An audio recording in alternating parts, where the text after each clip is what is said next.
I just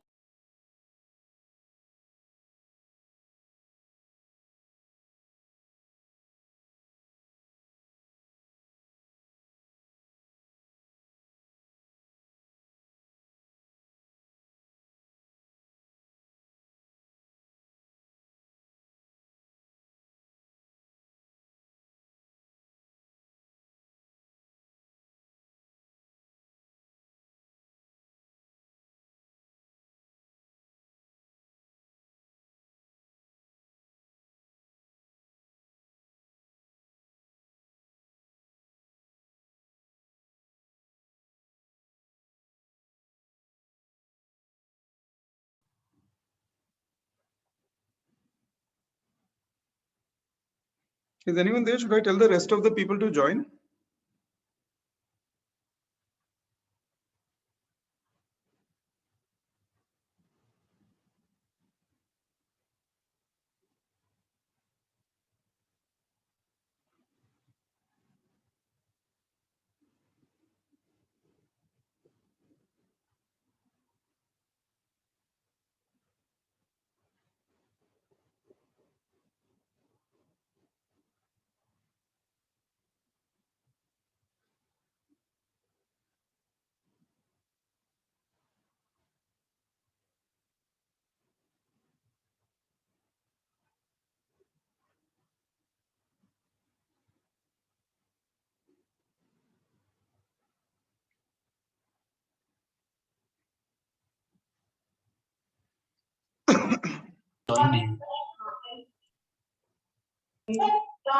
Sir, if you can just check your audio. I can't hear you. Can you hear me?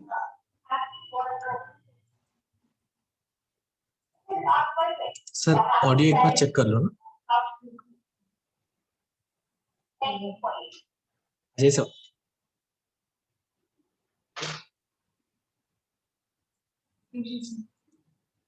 That was very interesting, Dr. Manas. There are just a few questions. Maybe we can take one or two. That's good with you. Questions maybe. Sir, audio check. What is your view on the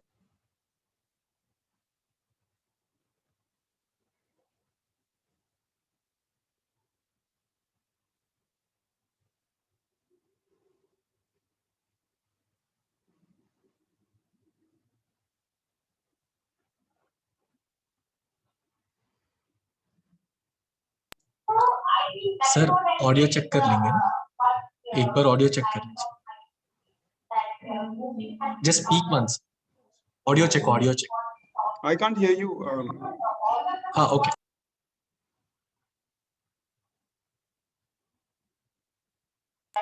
इसका mic काम नहीं कर रहा है क्या रमेश? इसका mic काम नहीं कर रहा, एक बार चेक करो. Seems he's not able to hear me.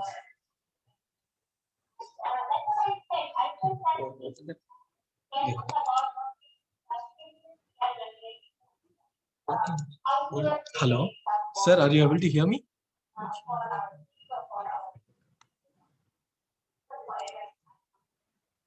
Are you able to hear me, sir? Are you able to hear me now? Audio आ रहा है? ऑडियो आ रहा है sir?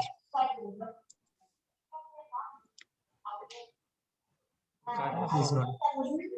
You can talk. Hi, can you hear me? Yeah, I can't hear you. Nitin, can you hear me? I can hear you. I can't hear you. Okay. I'm just. Nitin, are you there? Nitin, can you hear me? Sir, yes, Ajay, hi. I can't hear Nitin also. Nitin Should I sir. log back in? Nitin sir, I am able to hear you. You're able to hear? Right, okay. Yeah, so Ajay sir, yeah. That's, I think, very true and interesting. Pandemic has also changed and made us see. Can you hear me? I can, yes. I can't hear. Let me try logging back in then. Maybe it's a problem from my side. I'll log back in. thanks for the session. Anush, please join us. Sir, you're able to hear, right? Yeah, I can hear well. I would like to say thank you on We just behalf want to check of audio version of. the experience and multidisciplinary output has given us a new perspective as designers. The walk into the memory.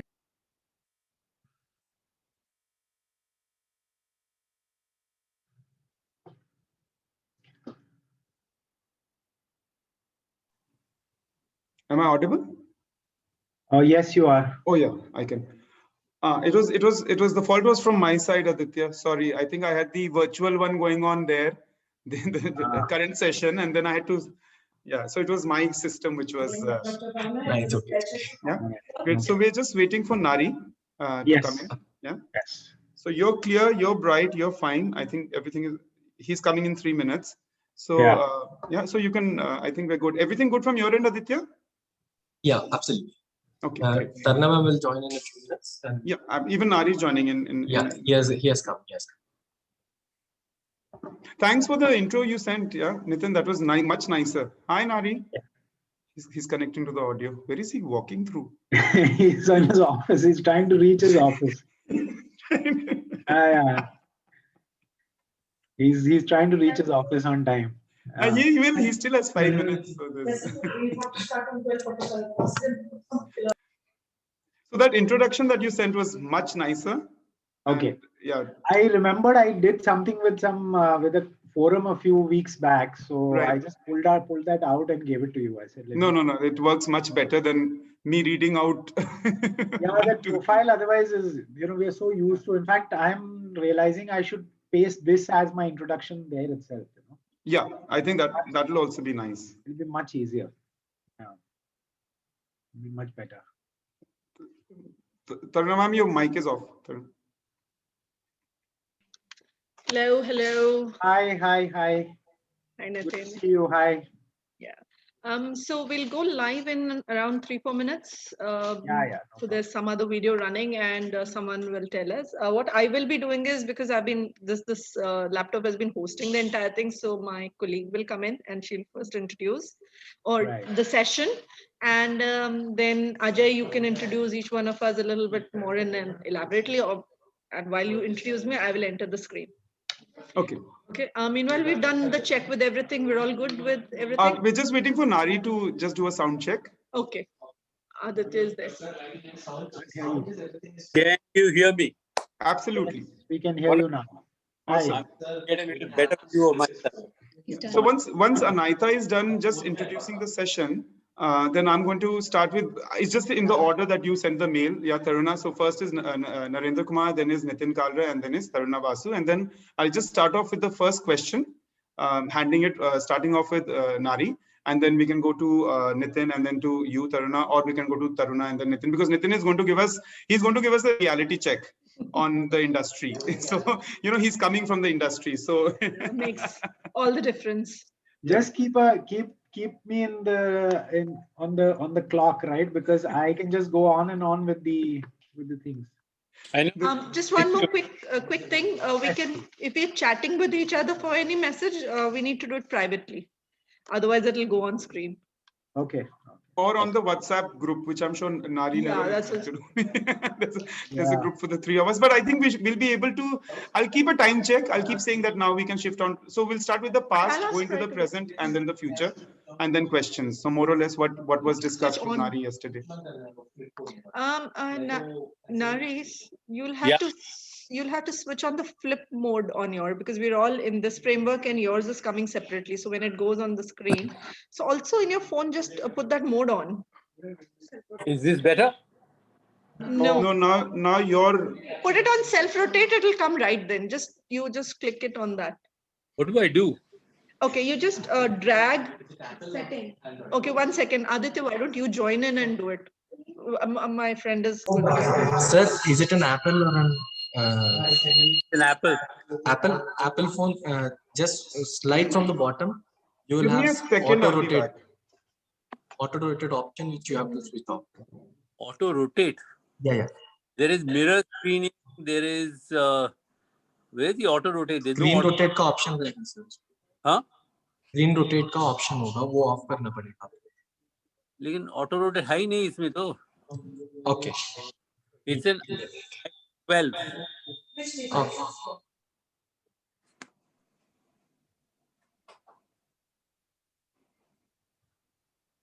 No. No. We're just sorting it out. 1 minute. We have time, so not to worry. We can delay by 2 minutes.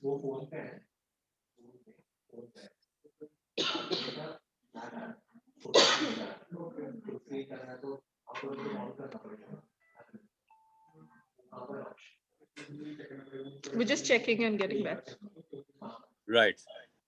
Swipe down from the right corner and just here. वही try करा था sir ने, नहीं sir का sir, नहीं आ अलग है। Right का कंट्रोल कहां पर है? वो में देखिए बता। Okay, now should I do this? This is fine. It's just that it may rotate again, so it's best to switch it. Aditya is just telling, he's just seen on the phone. This is better for us, right? Sir Okay, so we won't do it. I'll lock it at this and then we will do it from here. Sir this option, ये वाला, ये वाला? क्या वाला? ये वाला option. Where is, who's showing me something? The rotate. Aditya. I've done that. I've done that. कर दिया. Okay Got it. या So Anita is going to come on screen now because I'll move later. Okay. Live. Nari, I'm wearing a Narendra Kumar Ahmed circa 2007, I think, shirt. Oh my God. I've moved on to the fake world. No, Do you remember when you had a store at Crescent? I think it was There is Crescent. no when When we you had were- that Yeah, yeah. store. We are ready.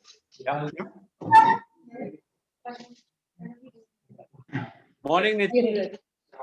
Just check with the voice. Yeah. So we just go live in a minute. Are they ready? Are you guys ready? Yeah, Yeah. I have the intros with me. Yeah. So I'll read out the intros first. Huh. Yeah, yeah. To the session. Let him do some introduction to the session. Bathroom.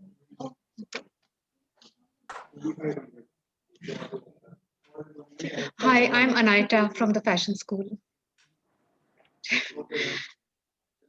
And Hi, Nitin, Nari, that's my colleague Anaita, who will be Hi, hi. introducing the session. We thought you're Okay. We are live. I can't see her. Where is she? Oh, she's on the phone, so you must be going. Okay. Hello, everyone, and welcome to the panel discussion on trends in toys. This session focuses on the future trends of toy design seen through the perspective of macro lifestyle trends, specially curated by experts from the industry. Our first panelist today is Mr. Narendra Kumar, one of the most prominent fashion designers of India and the creative director at Amazon India.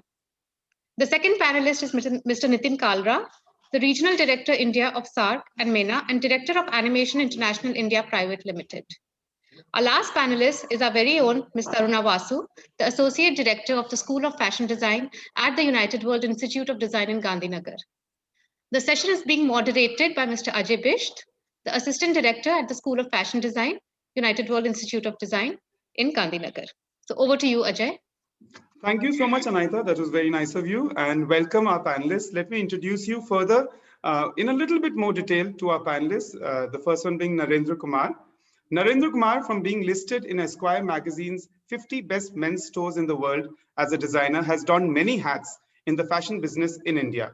Apart from being the creative director launching Amazon Fashion in India, has also styled Bollywood stars Mr. Bachchan, Amir Khan, Priyanka Chopra, to name a few, and styled Bollywood's seminal film Fashion by Madhur Bhandarkar.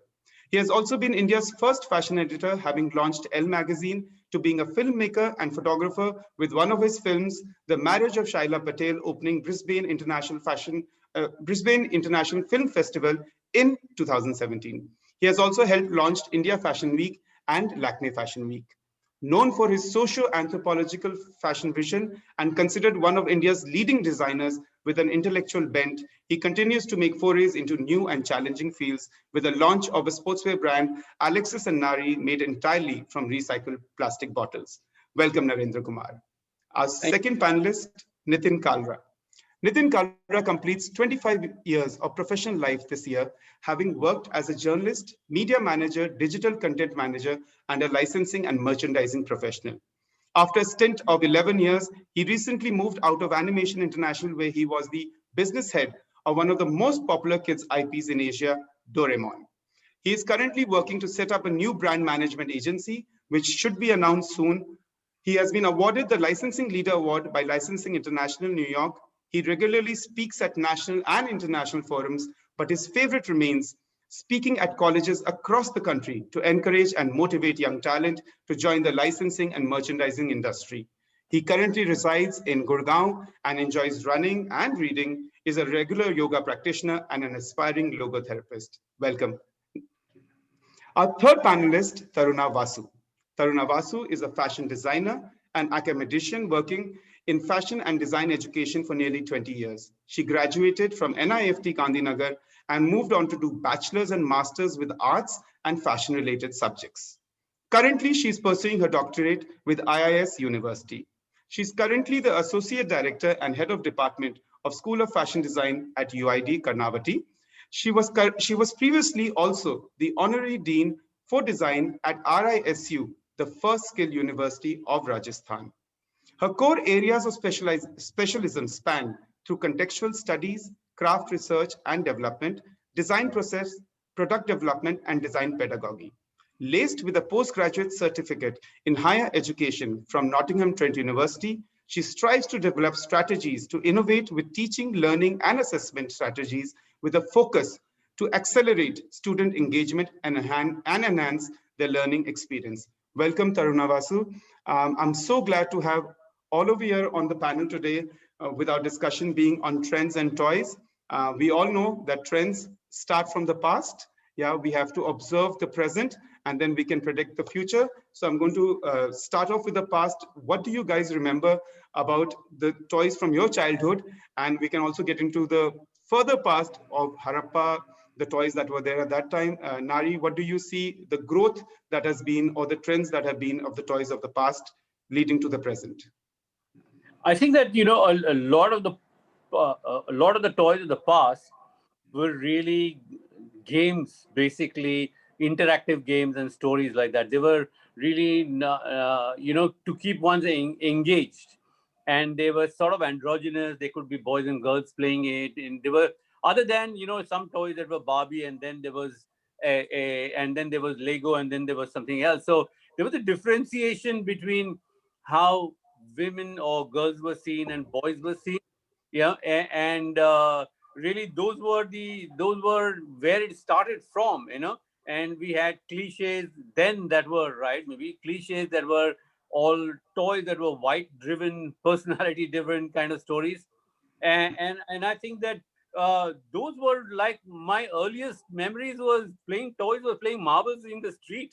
You Absolutely. know, that Yeah. that I play with my lady friends too, girlfriends too, you know. So Right. other than that, I mean, I think that those were really interactive games. They were really not mind-building stories or all that, but they all had subliminal stories in them. Some of them, I mean, if you look at it, not that I played with Barbie, but there was Ken and Barbie. It was always sort of very driven by, you know, a lot of white superstars for white people kind of stuff. And I think that is what it was then. I think things are changing dramatically. A little bit of change has happened over the last few years, but the future is really going to be very, very exciting in a new place. Right. I mean, I remember coming to you, Taruna ma'am. I do remember that as a child, all we needed were like 5-6 stones to play pittu. As Nari spoke about marbles. I mean, now we have STEM and STEAM toys, and we have so much more happening. So, what would you say, as you're working with a lot of youngsters, how have you know, toys evolved also, whether it's education or otherwise? Just as fashion reflects what's happening in a society, I'm sure toys also are a product that have sort of caught on to it. Maybe in India, I do feel it should have caught on a little bit more, but nevertheless, that's what's been happening. So whatever is happening around us is changing the way we play, because the children or the kids, they are also looking at things that's being fed from all across the world that they live, through screens, through their environment, through the playground, wherever they're going. And therefore, the toys also have evolved accordingly. And while the play with gadgets and technology is increasing, I think somewhere we also, as parents, I have two boys, and as parents and as educators, we also need to also focus and show the value of how it's important to also play tangibly with stones, with lesser resources. So those are the things that we have to consciously probably do, I would say, in the present times, because that's something that over the time has decreased, not just with the with the kids and children. I think even as educationists, with our students, we have to make the whole tangible aspect become playful, so that they begin to like it, they begin to look at it from different perspectives. Right. So Nitin, what about you? I mean, you're going to give us the ground reality of what was there in the past. So do you think it's majorly changed to what it is in the present, with licensing, with the production and all that of toys? How do you feel about that? So I'll add to the point that Nari actually started talking about, that in the past, games were very simple, right? We would play marbles, we would play with stones. I remember playing at home with whatever was available at home, right? I mean, it was not that somebody would go out and buy special toys for us or whatever, unless there was a special occasion like a birthday or something. But nowadays it's a gamut of toys which are available, right? So everyone's going after brands. I think the key difference between what toys were earlier and what they are today, in the past, toys were meant, or playtime was meant to actually enhance your life skills, right? So when you play with marbles, for example, you would basically be learning how to sharpen your focus, right? How to concentrate in one particular place. Now, that really helped us as children in our generation to actually develop a lot of concentration, develop a lot of focus in what we do, which is absolutely not present in kids of today, right? So in the past, toys were meant to actually develop concentration, focus, life skills that would stay with us for the rest of our lives. In today's day and age, the real challenge is there's too much distraction.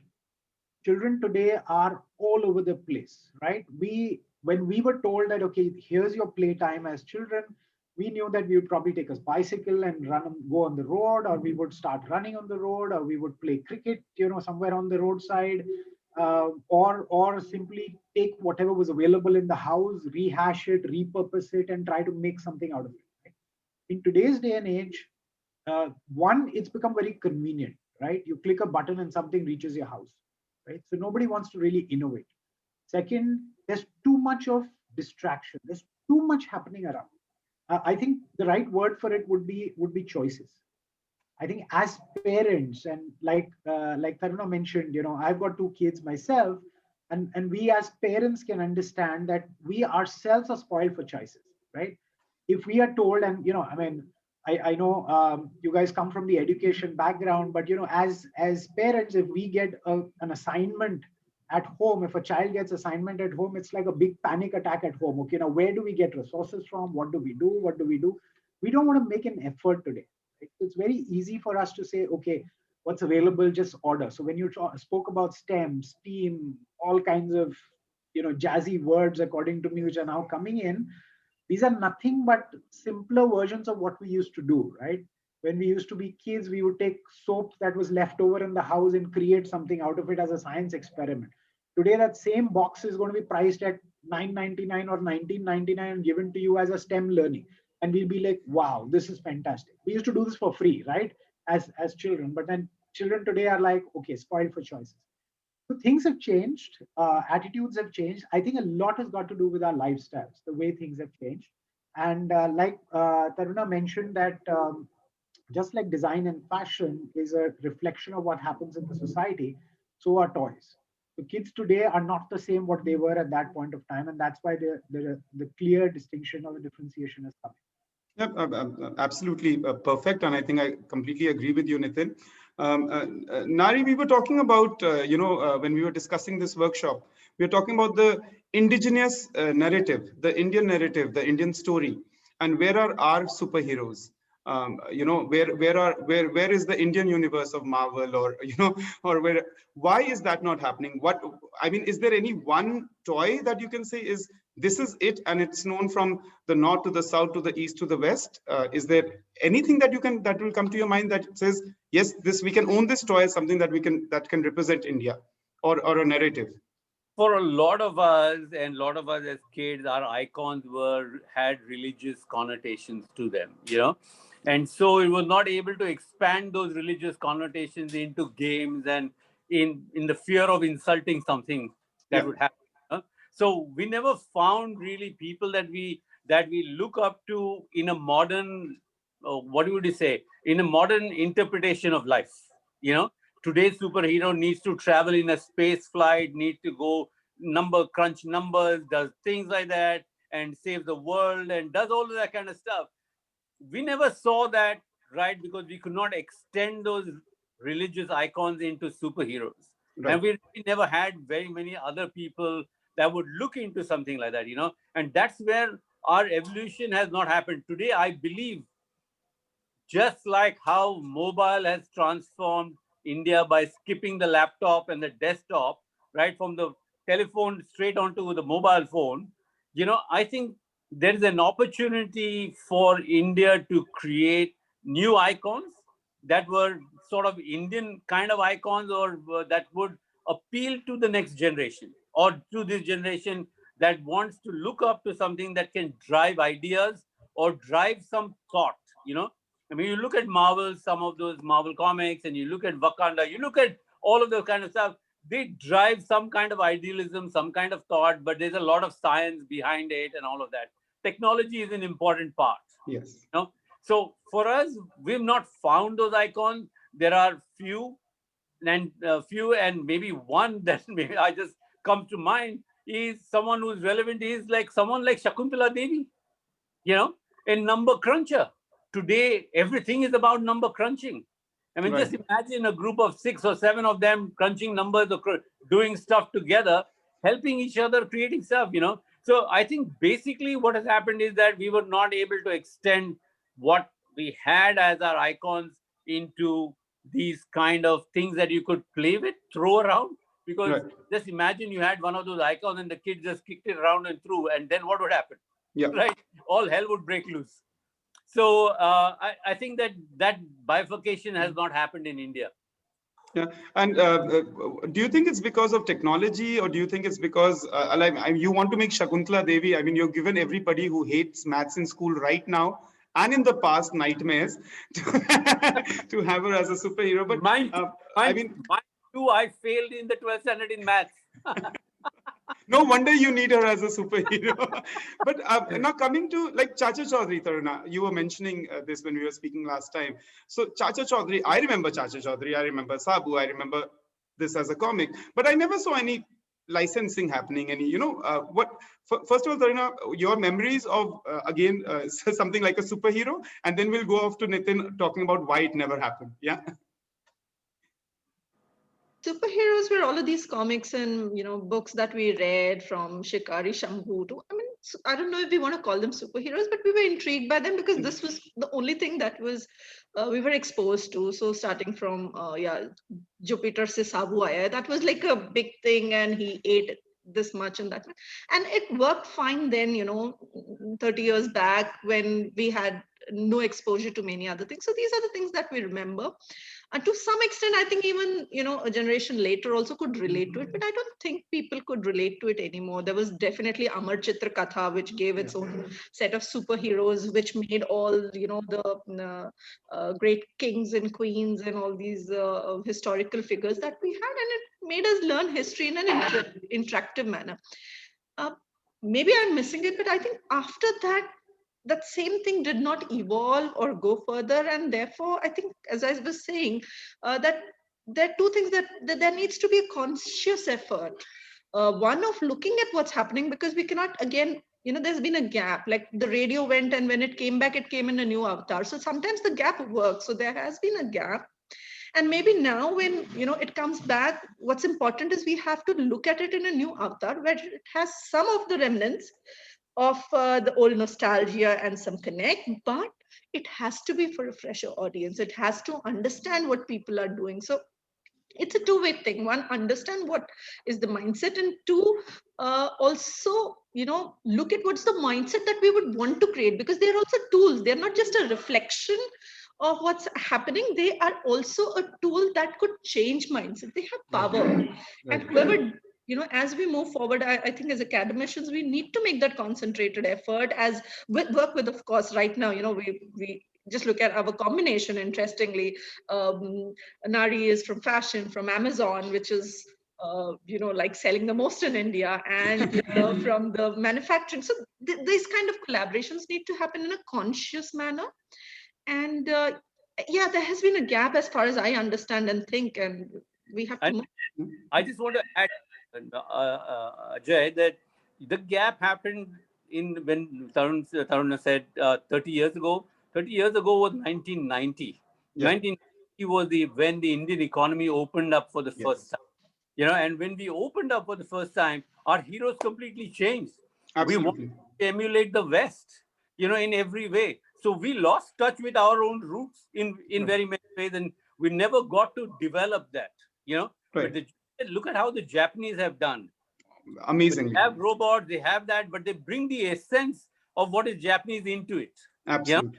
Koreans, look at all that kind of stuff. They carry the essence of that, but modernize it into the field. What we have done is, in spite of the fact that we write the software for, or the back end for the world, India is the back end for the world, we are not able to create these stories for ourselves. We do stuff for this animated films. We make them all in India, in studios in India where they do the hard work. And yet we are not able to creatively come up with our own ideas, And that is like what Taruna said. We need to really look ahead and see what is meaningful and what would be right for the aspirations of this generation and the new generation. Right. So Nitin, coming to you now, I'm taking you again back to the 90s. Yeah. And the last question on the past so that we can move on to the present and the future. But why do you think that there was no franchising, merchandising for even, like, let's be honest, Chacha Chaudhary was famous at his time. Yeah. Now I'm calling. Yeah. I would have wanted a Chacha Chaudhary stuffed toy or something, or a Sabu stuff, whatever. But why did it never happen? I mean, then there was no competition also, So two things here. One, I think rightly Nari summarized the entire thing to say that our heroes were so influenced by religion and mythology, right?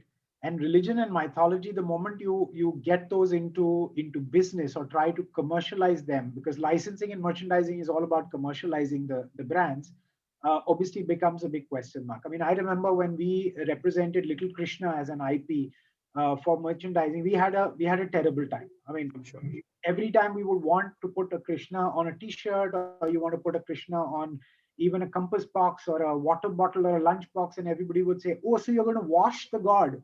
I'm like, okay, we're not selling God, we're selling the character, and that became a problem, right?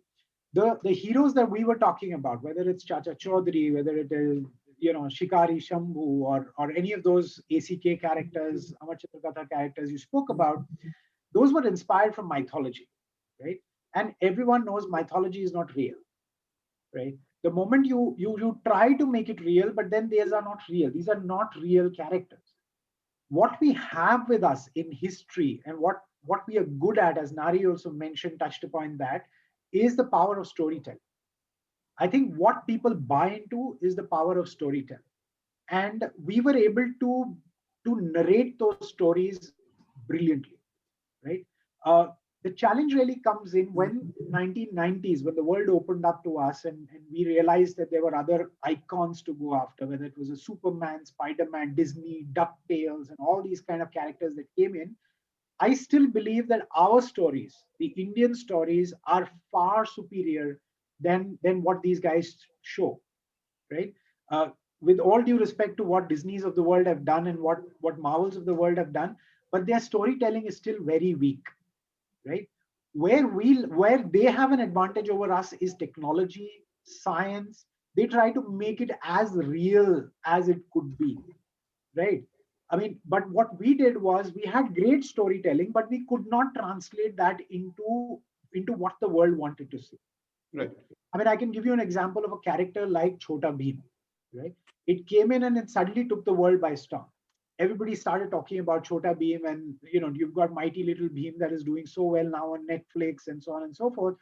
But the challenge is, again, from a character point of view, there is so much resemblance or so much association directly with a religious character and a religious connotation that a lot of people don't want to touch it even today in the international Twitter. And that becomes a real challenge for anybody to look at. So clearly what we have is more advantage in terms of storytelling. And I think we are brilliant there. Where we lack is really the translation of that storytelling into product. Again, to answer one more question that you asked, Ajay, is that why were, let's say, a Chacha Chaudhary not able to convert itself into a merchandising program? I think there the one of the key reasons was also the lack of exposure to retail, because organized retail opened up in this country much later. So-called power of brands came in this market much later. So we started absorbing what was being offered to us by way of international brands coming into us, rather than developing our own domestic brand. See, developing a brand is a time-consuming process. If you get something ready-made, you're happy to take it. If you don't get anything ready-made, you're like, okay, what do we do around it? So that is one of the key reasons why things have not moved so fast in the fashion that they are meant to move. Post 91, of course, things changed because television came in, and with these characters getting exposed and with programming coming in, as like Nari said, a lot of Japanese IPs came in. I think things became very, very different over a period of time.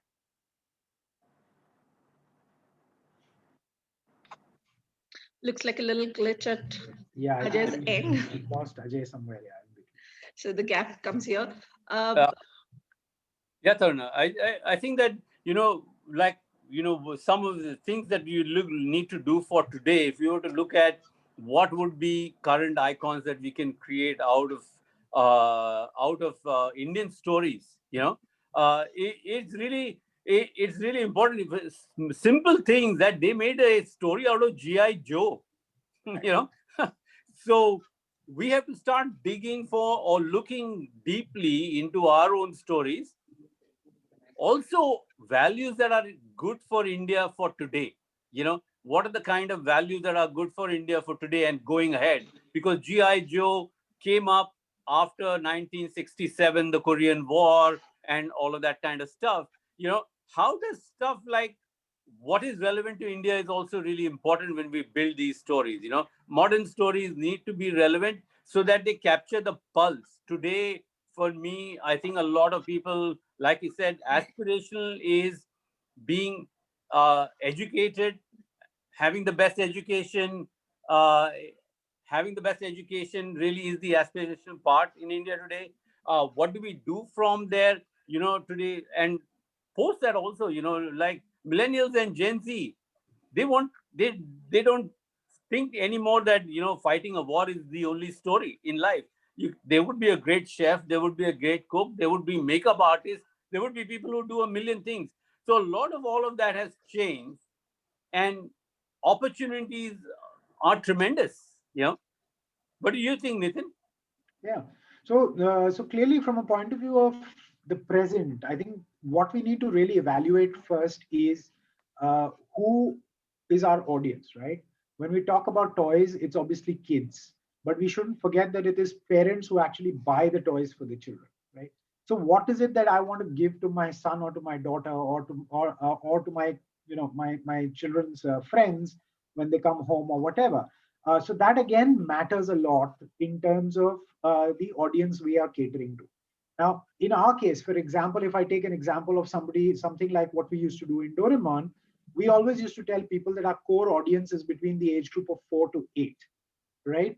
But over a period of time, our research and our data has shown us that the audience age has come down from 2 years to 6 years. Right? Today, no longer a 7 or an 8-year-old child watches a Doraemon. So for me to create a toy or a product that caters to that 7 or 8-year-old is actually of no use at all. Right? So I think what is also critical, which is something that we should not forget, is what has happened in the last 1 year. Right? The way education has changed. By default, whether we like it or not as parents, we've been forced to hand over a device to our child.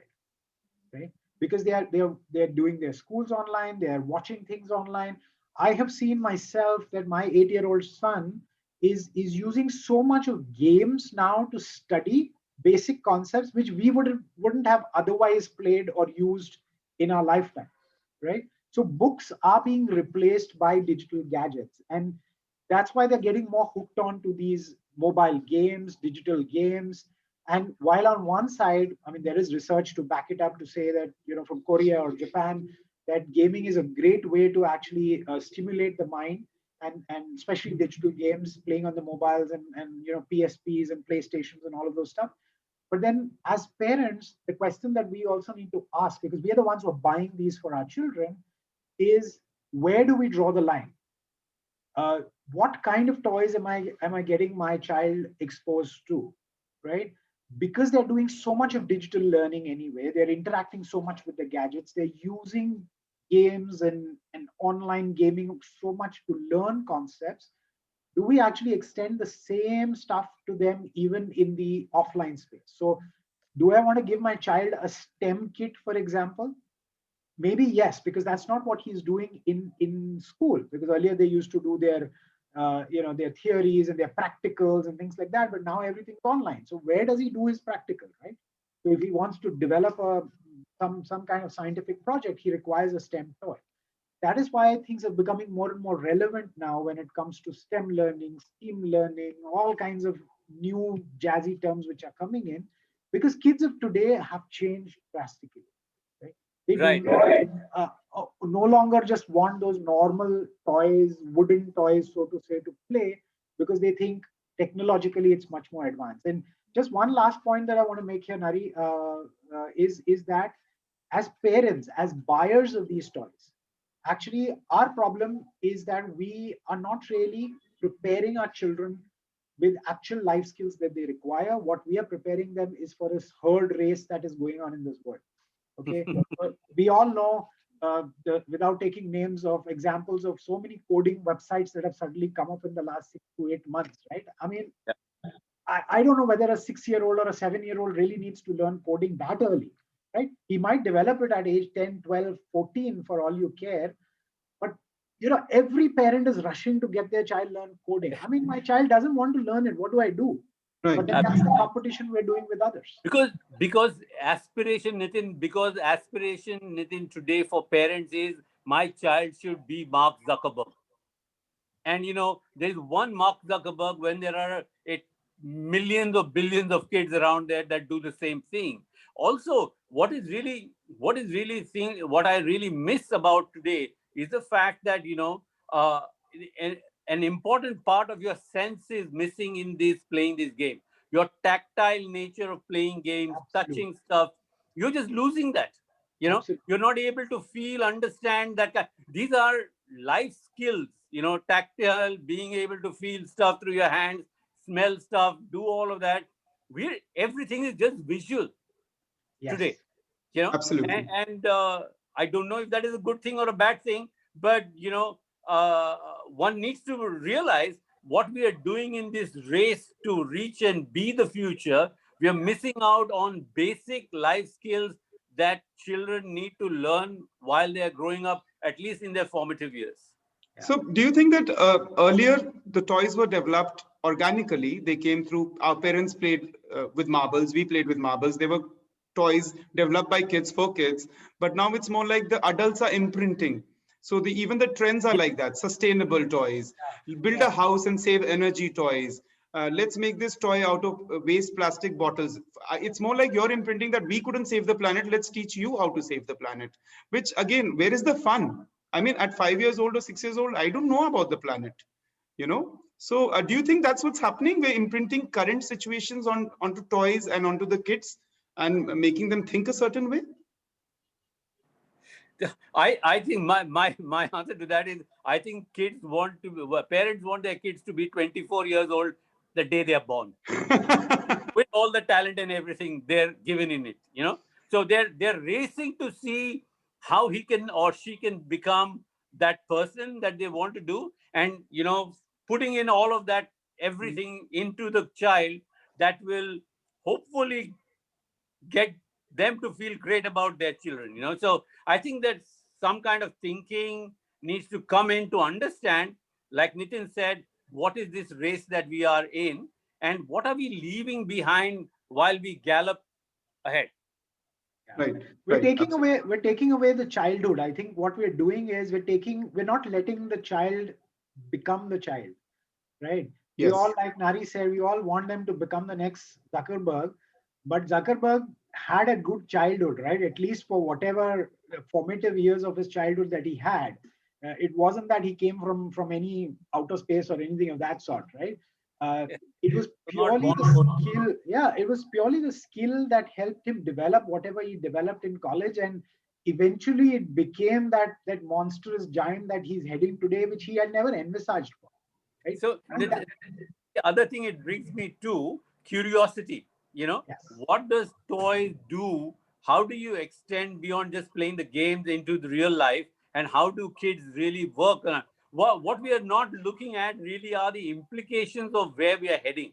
Yes, yes. I think that also brings me to the point, Ajay, that if you look at companies like Fisher Price or Lego, for that matter, or even Mattel, and I've been associated with some of these companies in my career.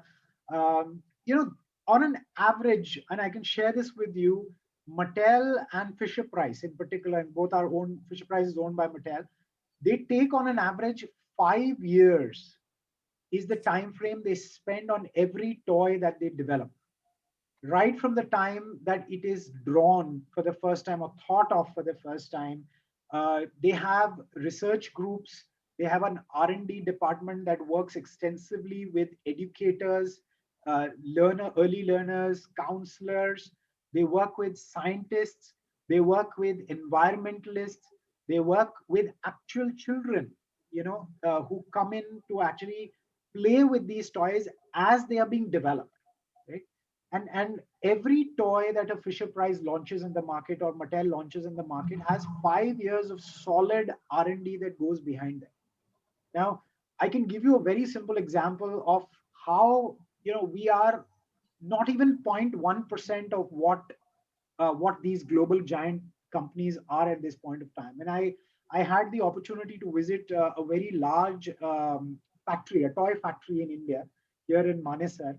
I wouldn't name them, but they have around 8 to 10 factories, each spread over 40,000 square feet. They employ more than 7,000 employees. Fabulous infrastructure. They call themselves state of the art and God knows, blah, blah, blah. And I went there and I was very impressed with what they do. They said, we export, we do this, we do that. Fantastic, right? I asked them, how many R&D people do they have? And their reply was, we have two guys who decide what toys we're going to make. And I'm like, can I meet them? And there was this one young lady from college, probably in her mid-20s, who was there. Obviously not a parent, so doesn't know the psychology that goes behind a child or raising a child.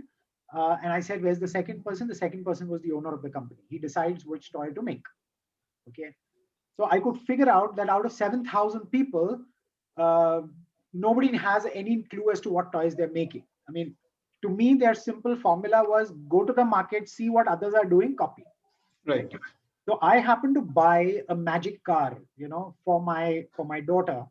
And, I looked at the price point. It was, for about some 1,999 or 2,249 or something like that. I had gone to Hamleys a few weeks back and I had looked at a similar product coming out of China, which was costing around some $7,000 or whatever. So I said, okay, this guy, great. He's got everything. I happened to place an order online on Amazon, came to my house, and you won't believe there were no nuts and bolts in that. So it was a pack that was supposed to be assembled at home. How am I supposed to assemble it without nuts and bolts? So I had to take it to a local toy shop, and he took some extra money from me, assembled it and gave it back to me. I called this gentleman and I told him about this, and he said, oh, sometimes it happens, we miss out on certain products.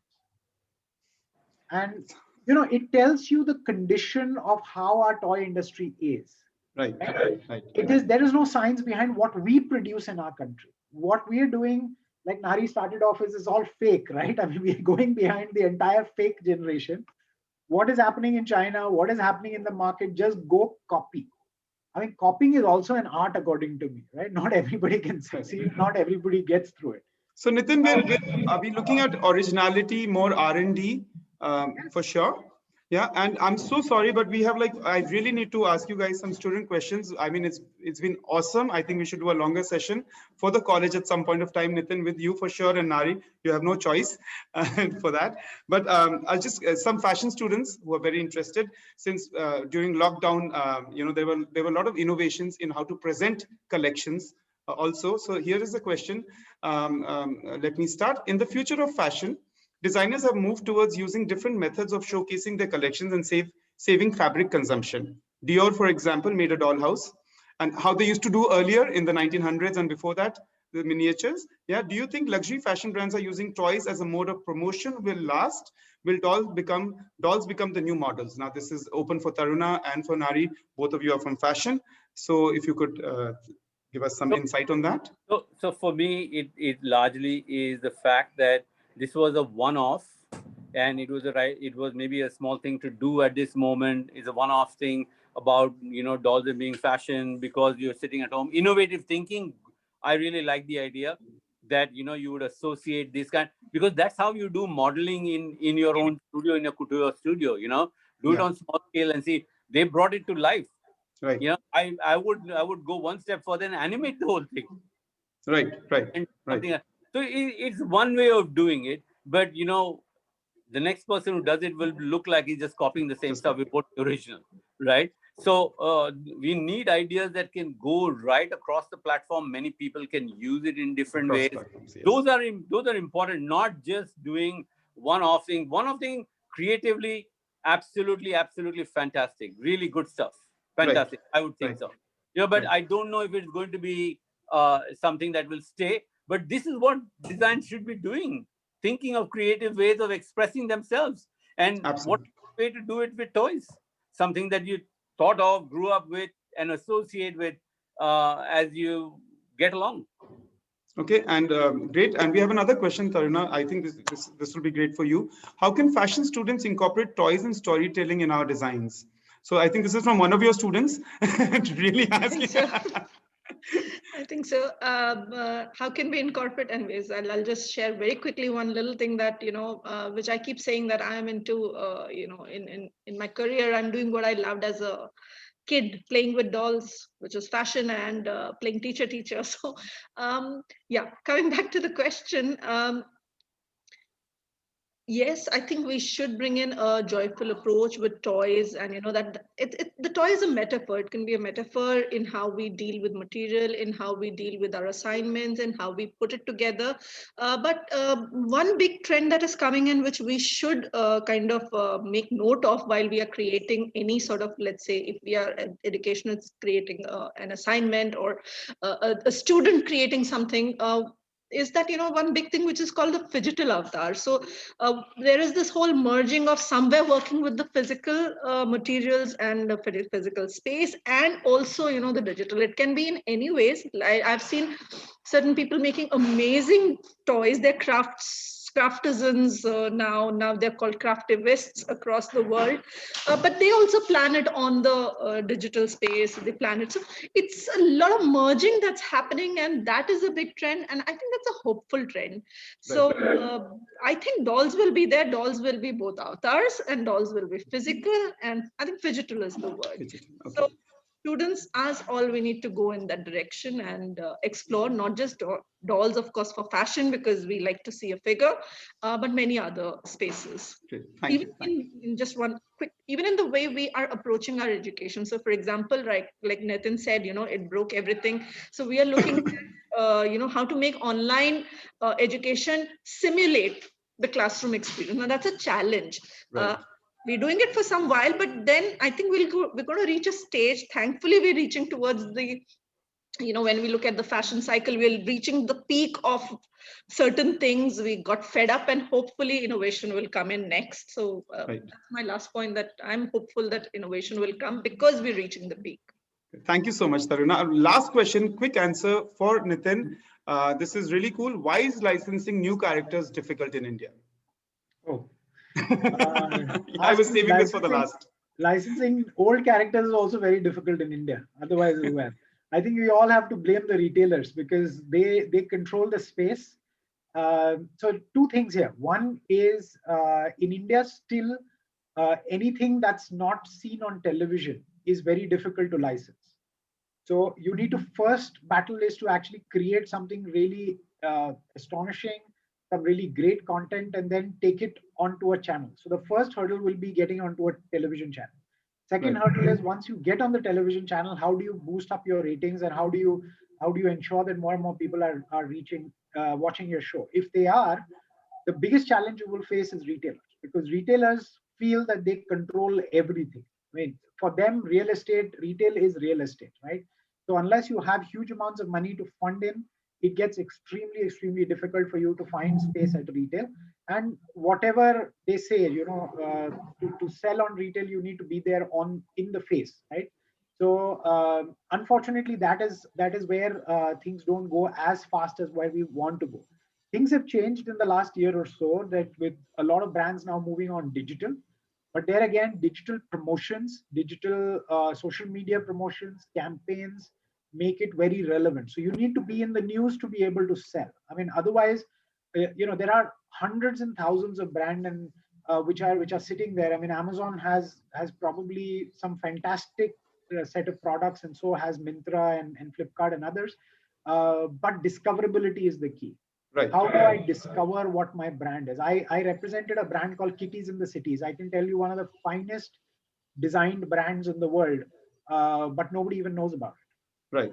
So how do you really discover it? So real challenge becomes is television promotion, social media promotion, and then eventually retail is where you need to head. So it's a 360-degree cycle, which needs to be taken care of. So. And like I said in one of my talks earlier, that we don't have patience. Brand building is not easy. It takes time. Chhota Bheem has not become Chhota Bheem in 1 year's time. It's been going on for the last more than a decade, almost 11 years now. And I can tell you, prior to that, for 5 years, they did not find a buyer. Chhota Bheem was conceived way back in 2003, 2004. For 5 years, they struggled to get themselves on television. Right. But they didn't lose hope. They continued the search and they said someday some channel will buy it. And finally, when one channel bought it, the power of the storytelling made sure that they continued the show. And today it's one of the best known brands around the world from India. So you have to have a lot of patience, which unfortunately kids of today don't have, which is a big challenge for the future. Thank you so much, Nitin. Thank you so much, Nari. And thank you so much, Taruna. Looking forward to a great future of indigenous toys with, narratives from India.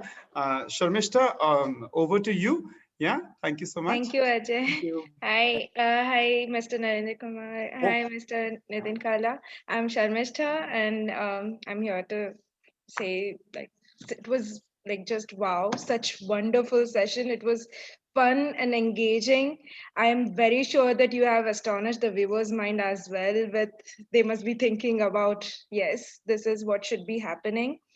So I especially remember this line where you said, we're not buying a god, but we're buying this character. So the developing new thing is very important. So I would like to thank you all for insinuating subtle but not so subtle thing in mind, that we need to start making something on our own. We need to build our own trends and get out of that comfort zone and try. And of course, the last part where Nitin Kalaji said that we need to be discoverable, which is very difficult for now, but we have to get to that part, and it needs patience. So yes, that was absolutely wonderful.